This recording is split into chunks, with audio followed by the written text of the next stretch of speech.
Having trouble turning off dark mode on Twitch? Here's how to fix it. First, open the Twitch app on your mobile device and log in to your account. Once you're logged in, look at the bottom right corner of your screen. Tap on your profile icon. Now, at the top left corner, you'll see Settings. Tap on it.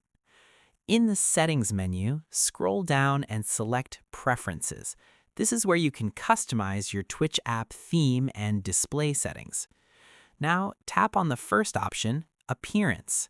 Now, turn off Match System Theme and turn off Dark Theme again.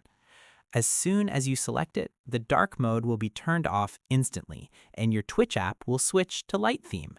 And that's it. You've successfully disabled dark mode on the Twitch app.